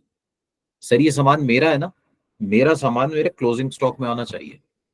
मैंने ये मान लिया कि ये बिक गया, तो जब बिक गया तो मैंने ये कस्टमर का मान लिया। सर ये कस्टमर का थोड़ी था, मेरा था, ये तो हमारा सामान है सर, अभी बिका थोड़ी है, तो ये हमारे स्टॉक में शामिल होना चाहिए, ये हमारे स्टॉक में शामिल होना चाहिए। हमने इसे स्टॉक में शामिल करने के बजाय गलती से सेल्स में शामिल कर दिया। ठीक है? हमने इसे एक बार, सर किसी का अनम्यूट हो गया, प्लीज म्यूट कर लीजिएगा। हमने इसे गलती से सेल्स में जोड़ दिया, तो पहले इसे सेल्स में से माइनस कीजिए, और फिर सर इसे क्लोजिंग स्टॉक में ऐड कीजिए। सर क्लोजिंग स्टॉक में ऐड कीजिए, ऐड। लेकिन सर आपने बताया सेल्स हो जाएगी तो वो तो प्रोडक्ट तो ले ही जा चुका है। सर वापस भी तो कर सकता है ना। फिलहाल तो मतलब हमारे पास नहीं है ना सर, 15 दिन के लिए तो हम वो उसी के पास है ना, वो यूज कर रहा है जैसे आपने सर बताया अभी। लेकिन है तो हमारा ना, हमारा सामान किसका? सर हमारा। सर अगर मैं कोई सामान, अपना सामान आपको रखने के लिए दे दूं, तो बताइए उसका मालिक कौन? हाँ, जब तक पैसे नहीं देगा जब तक हमारा माना जाएगा सर वो। जी सर, जब तक पैसे नहीं देगा। लेकिन सर एक बात यहाँ पे मैं क्लैरिफाई कर दूं, अगर मान लीजिए उसने कह दिया कि जी सामान मेरा हो गया, ठीक है, उसने कह दिया जी सामान मेरा, तो अब सामान अगर उसका हो गया तो वो भले ही पैसे ना दे, सर क्रेडिट पर भी तो सेल्स होती है ना सर। उधार पर बेचा है, उधार पर बेचा है तो मेरा नहीं है सर, उसी का है, पैसे आते रहेंगे सर बाद में जब आएंगे, ठीक है। ये सामान मेरा नहीं माना जाएगा, उसी पर्टिकुलर पर्सन का माना जाएगा, ठीक है। ये मेरा तो सर डेटर बन जाएगा। ऐसे में हम अपनी सेल्स दिखा देंगे और उसको डेटर दिखा देंगे सर। अगर उधार पर बेचा है तो अप्रूवल में ऐसा नहीं कर सकता सर। अप्रूवल में वो आपका डेटर है ही नहीं, आप कह रहे हैं मुझे तुमसे पैसे लेने हैं, वो कह रहा है भाई मुझे तो कोई पैसे नहीं दे रहे, किस बात के पैसे? आपका सामान तो मुझे पसंद ही नहीं है, मैं तो सामान लौटाऊंगा। तो मैं इसे अपना डेटर कैसे मान सकता हूँ? डेटर तो तभी माना जाएगा जब सेल्स हो जाएगी, जब तक सेल्स ना हो आप इसको डेटर नहीं मान सकते। सर पॉइंट क्लियर है?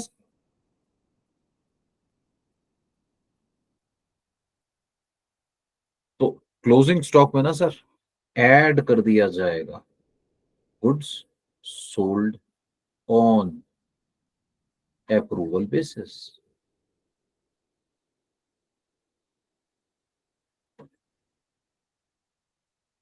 सर सेल्स में से माइनस होगा, क्लोजिंग स्टॉक में प्लस होगा। सर ये एक मिस्टेक नहीं है, दो हैं, दो जगह गलती हुई है सर आपसे। इन दो जगह की गलती को ठीक करने के लिए कितने इफेक्ट्स दिखाने पड़ेंगे बताइए? 4। सर एक बार मैंने सेल्स में से माइनस किया और डेटर्स में से माइनस किया। सर एक बार क्लोजिंग स्टॉक में ऐड करूंगा ट्रेडिंग में, और एक बार क्लोजिंग स्टॉक में ऐड करूंगा सर बैलेंस शीट में भी तो करना पड़ेगा। क्लोजिंग स्टॉक बैलेंस शीट में भी तो आएगा। तो एक बार क्लोजिंग स्टॉक में ऐड करूंगा बैलेंस शीट में।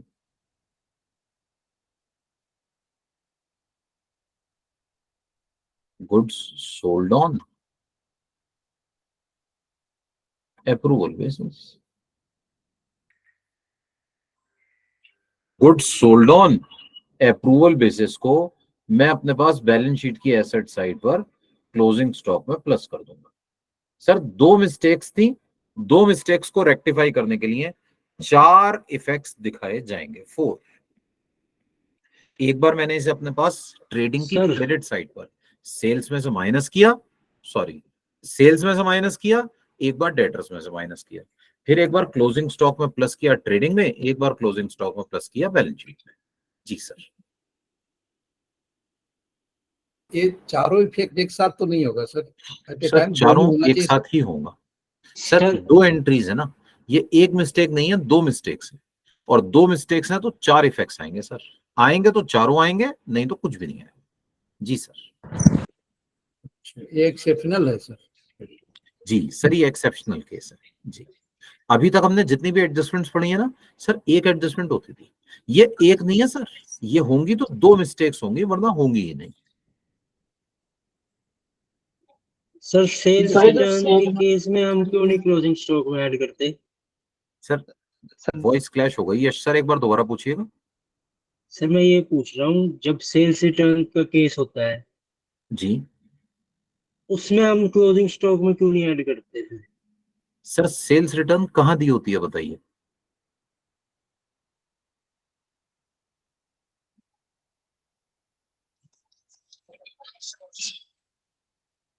Yes sir sales return question में कहाँ होती है?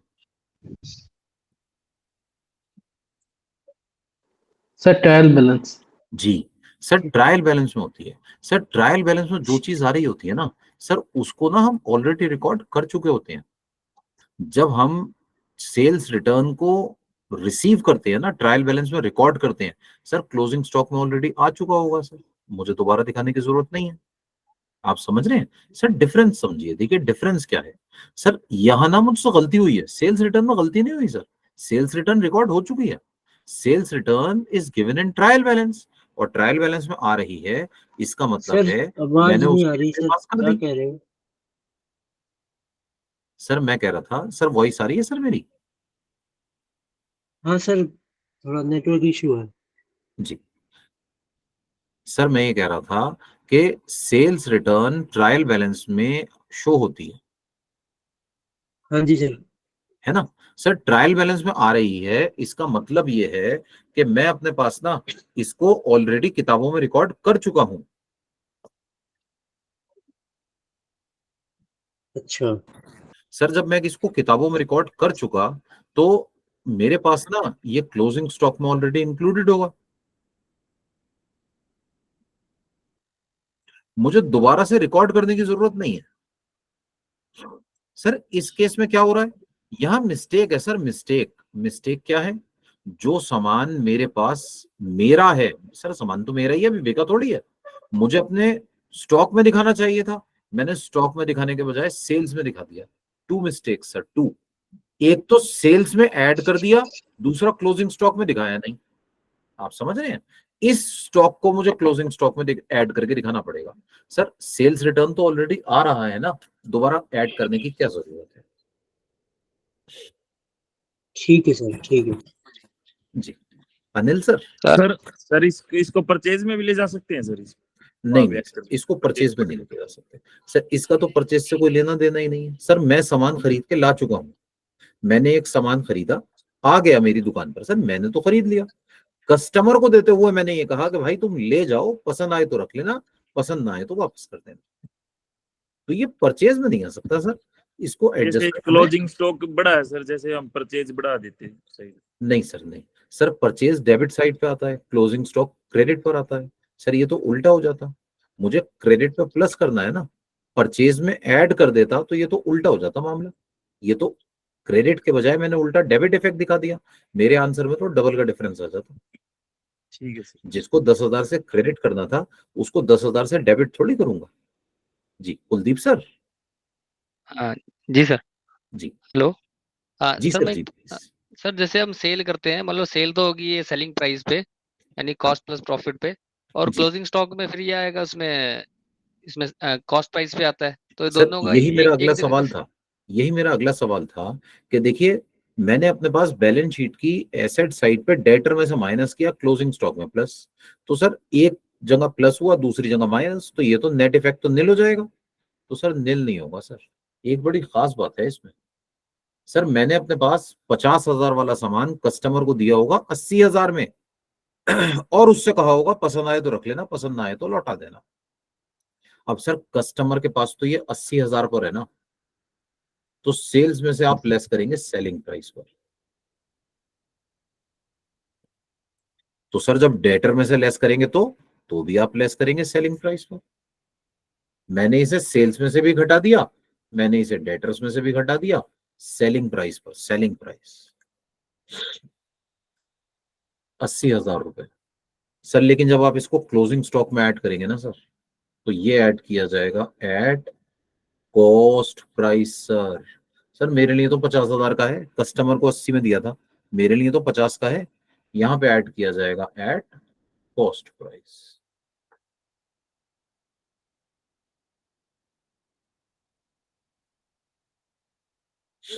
तो इस पर्टिकुलर सिचुएशन में हमारे पास डेटर्स में लेस कर दीजिए सेलिंग प्राइस पर, क्लोजिंग स्टॉक में ऐड कर दीजिए कॉस्ट प्राइस पर। ठीक है सर, सेल्स में से लेस कर दीजिए सेलिंग प्राइस पर, क्लोजिंग स्टॉक में ऐड कर दीजिए कॉस्ट प्राइस पर। सर पॉइंट क्लियर है सर? ये सर इसका सर 30,000 का जो रहेगा इसका प्रॉफिट, वो भी तो कहीं पर आएगा। ऑटोमेटिकली एडजस्ट हो जाएगा सर, हमें करने की जरूरत ही नहीं है। सर पता है प्रॉब्लम क्या हुई? प्रॉब्लम ये हुई 50,000 वाला सामान मैंने अपने कस्टमर को 80,000 में दिया और मैंने कहा आपको पसंद आए तो रख लेना, तो मैंने अपनी सेल्स में गलती से 80,000 जोड़ लिए, मतलब मैंने ये मान लिया कि मैंने 30,000 कमा लिए। सर आपने तो कमाए नहीं अभी। सर ये तो पैसे तब कमाऊंगा ना जब कस्टमर कहेगा कि हाँ भाई मैंने सामान खरीद लिया। मान लीजिए कस्टमर मुझे आकर सामान वापस कर दे, तो मेरी तो सेल्स ही नहीं हुई ना सर। जब सेल्स हुई ही नहीं तो मुझे इसे अपने स्टॉक में जोड़ना भी नहीं चाहिए था। सर पॉइंट क्लियर हो रहा है सर? Yes sir. ये गलती से मेरी सेल्स में जुड़ा हुआ है सर, गलती से। तो जब मैं इसे सेल्स में से हटाऊंगा ना, ऑटोमेटिकली प्रॉफिट भी हट जाएगा ऑटोमेटिकली।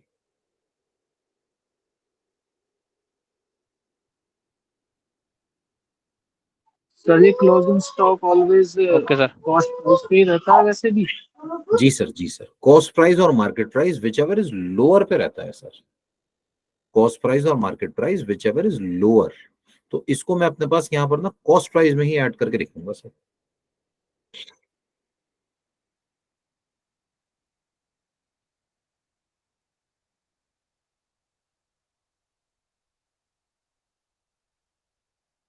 सर पॉइंट क्लियर हो रहा है?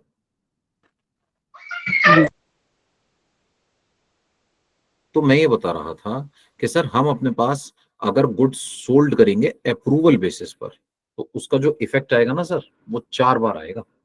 4 बार क्यों आएगा सर? क्योंकि ये 2 मिस्टेक्स हैं सर, दो मिस्टेक्स हैं। तो एक बार इसे सेल्स में से लेस करेंगे और सेल्स के साथ साथ डेटर्स में से लेस करेंगे। सर सेल्स और डेटर्स एक एंट्री का पार्ट है और क्लोजिंग स्टॉक में ऐड ट्रेडिंग अकाउंट में और क्लोजिंग स्टॉक में ऐड बैलेंस शीट में, सर ये दूसरी एंट्री का पार्ट है। ठीक है, तो मैं अपने पास सेल्स में से लेस करूंगा, मैं अपने पास डेटर्स में से लेस करूंगा सेलिंग प्राइस पर, मैं अपने पास क्लोजिंग स्टॉक में ऐड करूंगा सर परचेज प्राइस पर। ये मेरे पास मेरी एंट्री हो गई sir good sold on approval basis.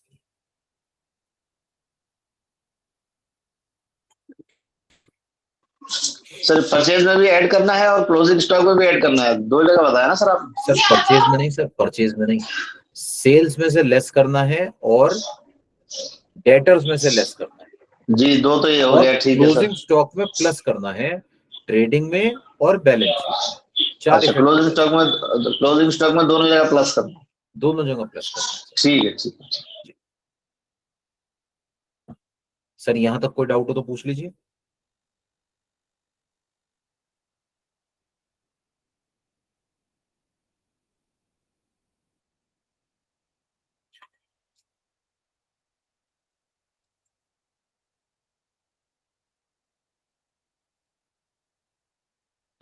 Sir इसकी अगर जर्नल एंट्री हम पास करना चाहें तो जर्नल एंट्री क्या होगी? सर इसकी जो जर्नल एंट्री आप पास करेंगे ना, वो जर्नल एंट्री सिर्फ और सिर्फ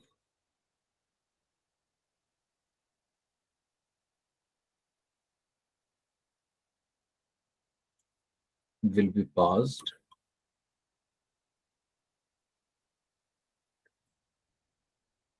for sales and debtors only.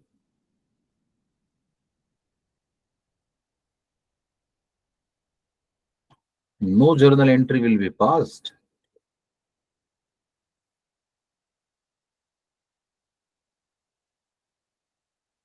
for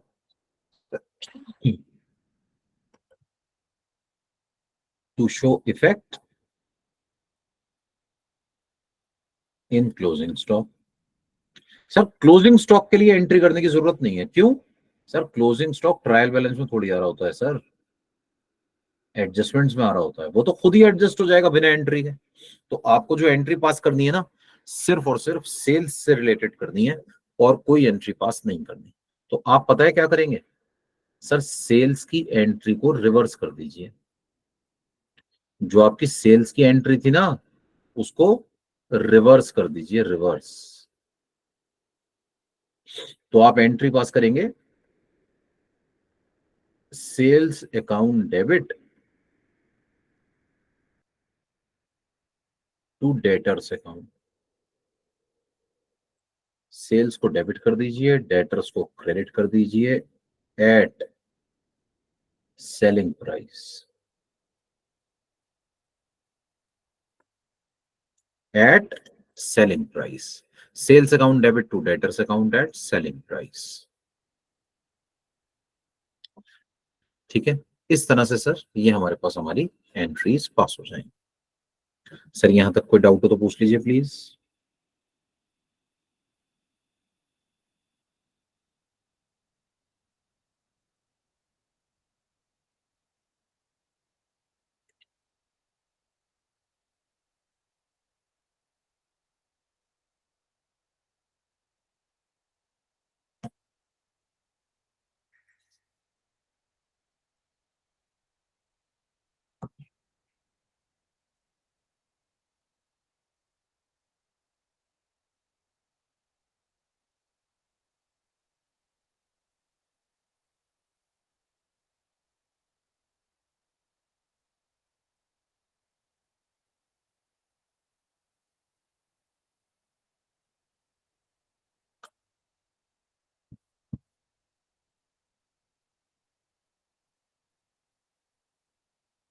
ji sir.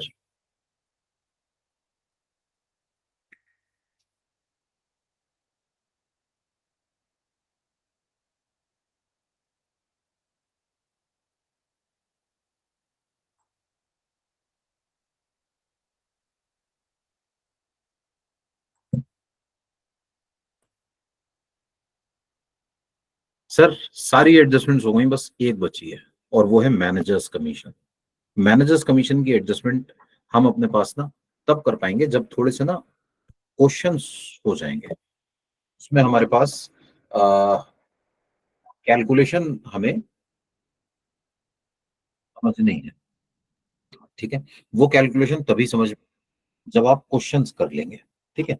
तो अभी सर थोड़े से आप क्वेश्चंस वगैरह की प्रैक्टिस कर लीजिए रात में, कल मॉर्निंग में हम फिर जो हमारी क्लास होगी मैनेजर्स कमीशन लास्ट एडजस्टमेंट है सर, खत्म हो गया चैप्टर, वो डिस्कस करेंगे। सर कौन से क्वेश्चन करें जिसमें? सर मैं अभी मार्क कर के मैसेज कर देता हूँ, प्लस कुछ और क्वेश्चंस मैं बुक के भी भेजता हूँ। सर यहाँ तक कोई डाउट्स हो तो पूछ लीजिए पहले प्लीज। सर एक फाइनल अकाउंट का क्वेश्चन नंबर 12 सर देखिएगा जरा प्लीज। इसमें एक बैड डेट की जो एंट्री है ना सर, ये मैंने 2-3 क्वेश्चन करे, बैड डेट की एंट्री ये हो नहीं पा रही है। ये सर एक बार देखिएगा please. 12 number question number 12 final account का एडजस्टमेंट वाली एडजस्टमेंट नंबर 4।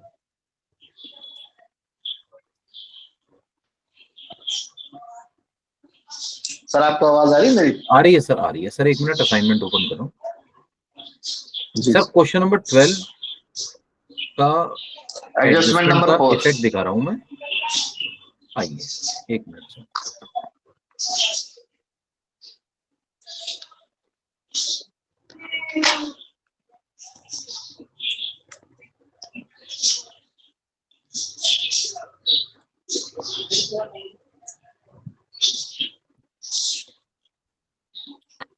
आइए आइए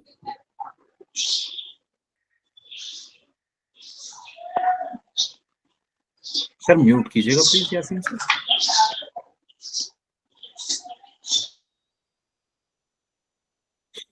sir question number 12, the following balances are taken from the books of Miss Katrina. You are required to prepare trading and profit and loss account for the year ended 31st March 2022। Sir इस question में हमें अपने पास दिए हैं bad debts 14,000 के हैं, debtors 4,16,000 के हैं, बैड डेट्स रिजर्व 9800 की। ठीक है, इसके बाद क्या बता रहे हैं?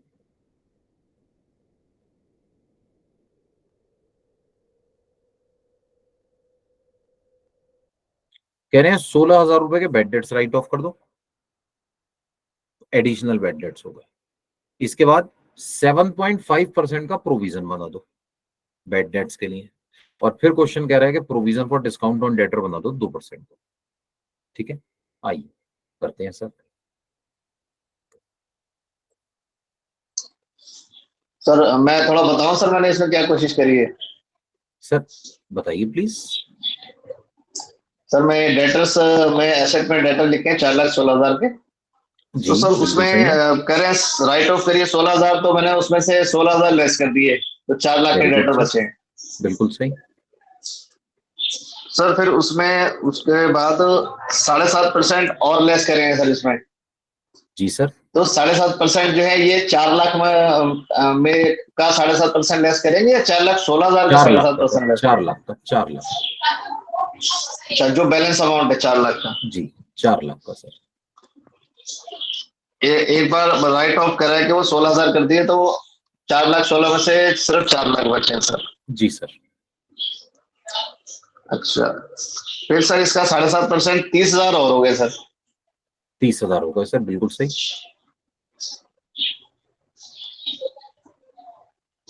तो 30,000 सर इसमें से और लेस कर देंगे। जी 4 लाख में से 30,000 और लेस कर देंगे सर, ये हो गया 3,70,000। जी सर।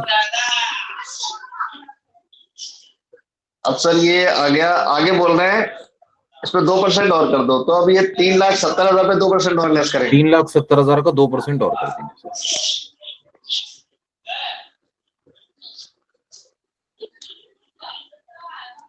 ये हो गया सर 7,400 आ जाएगा सर। यस सर, 7,400 रुपए। जी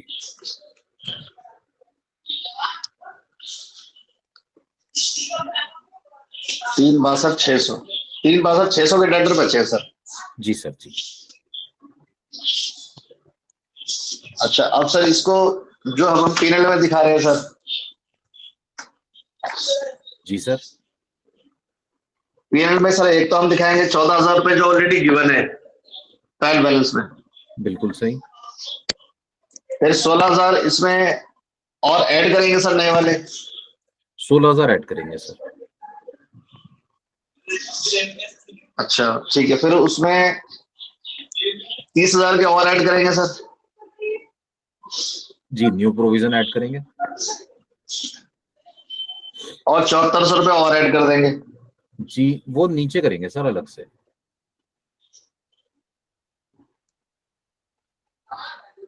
वो नीचे कैसे करेंगे?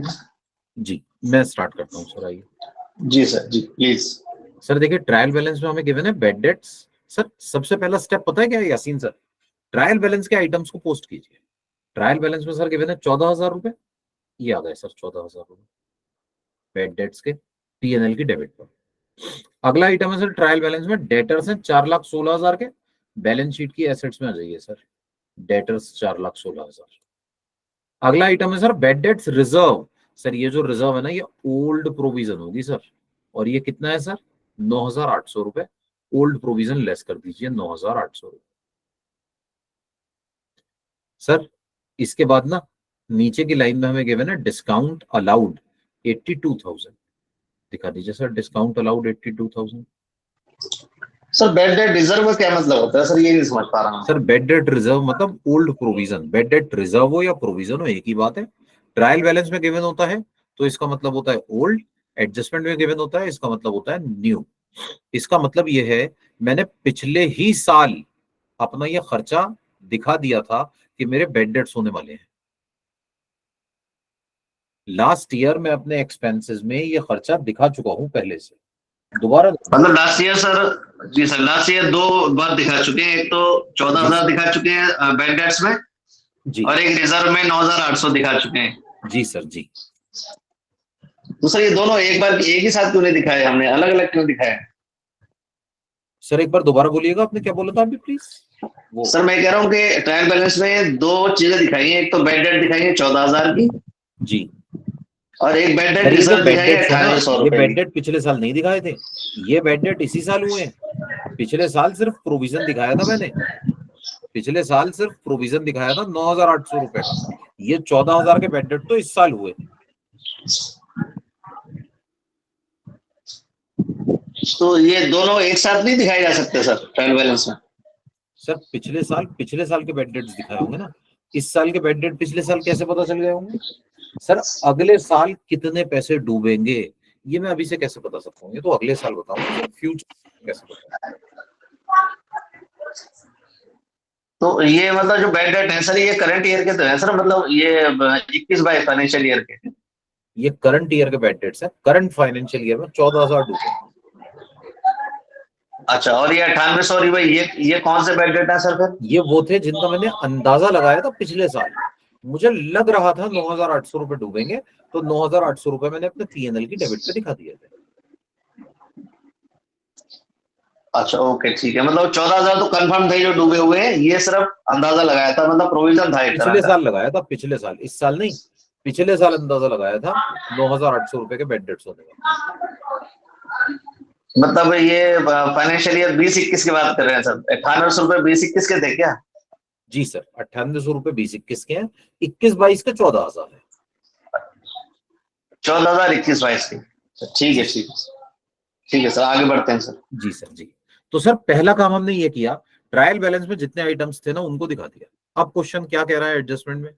सर मेरी स्क्रीन शो हो रही है ना सर?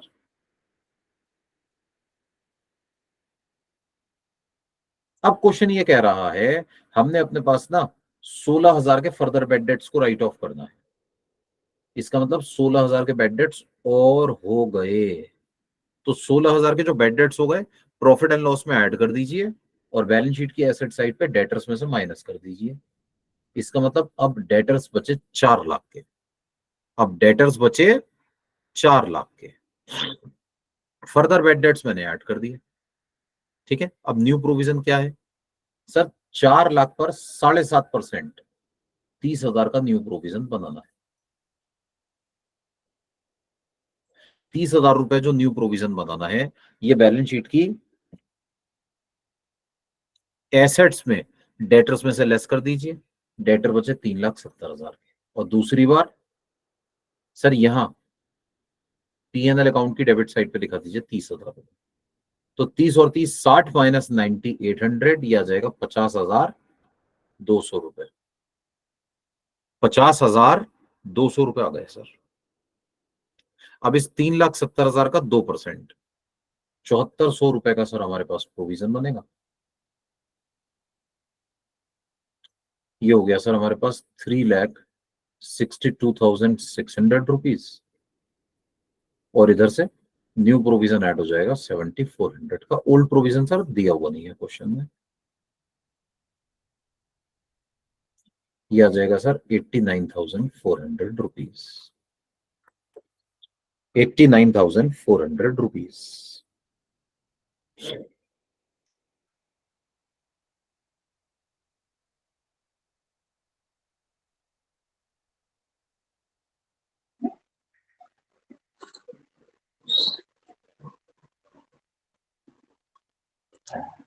सर ये 82,000 पे ये कहाँ से लिया सर आपने? सर क्वेश्चन में गिवन था। Discount allowed? Sir question sir 82,000 कहाँ से आया सर ये? सर एक क्वेश्चन दिखाई था, क्वेश्चन कौन है सर? और डिस्प्ले कीजिए सर। सर ये ना क्वेश्चन में ये गिवन है, देखिए Yasin sir, 82,000 rupees discount allowed. Sir ये तो दूसरा डिस्काउंट है सर, ये कौन सा डिस्काउंट है ये? सर क्वेश्चन में एक ही डिस्काउंट गिवन है सर, दूसरा कहाँ है? Discount allowed, discount received. Sir discount allowed में new provision for discount add करते हैं, old provision for discount less करते हैं। सर ये दिखाई तो अपने discount 7400 allowed. Sir question number sir क्या है वॉइस सर? क्लियर नहीं हुई सर। ये क्वेश्चन नंबर 12 है। क्वेश्चन नंबर 12 है सर। सर ये जी सर, 7400 कहाँ से इसको आया? बना के देखता हूँ सर, बनाते हैं सर, अभी हमने बनाया। अभी सर मैम ये 3,70,000 का 2% निकाला है। कल मॉर्निंग में क्लास कितना बजे स्टार्ट होगी सर अप्रोक्सीमेटली? सर 10 बजे के आसपास। अच्छा 10 बजे ना? हाँ ठीक है, 10 बजे के बाद। सर एक बार पीएनएल दिखा दिया सर अभी जो बनाया आपने।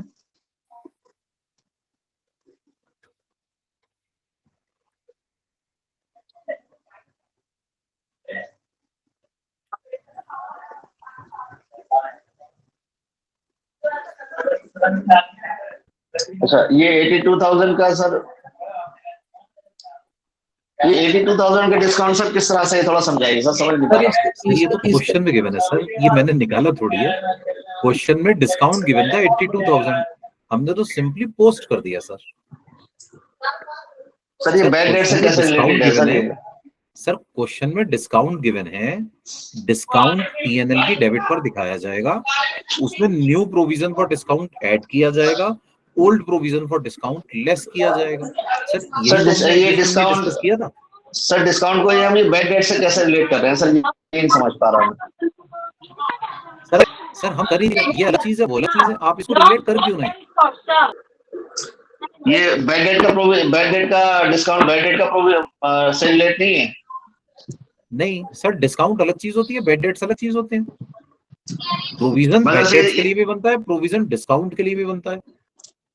मगर से ये बोल रहा है ना कि also create reserve for discount on debtors at 2%। Sir ये तो एक अलग एडजस्टमेंट है ना सर, हमें दो चीजों के लिए प्रोविजन बनाने के लिए कह रहे हैं। बैड डेट्स के लिए प्रोविजन बनाने के लिए कह रहे हैं, वो मैंने बैड डेट्स में दिखा दिया।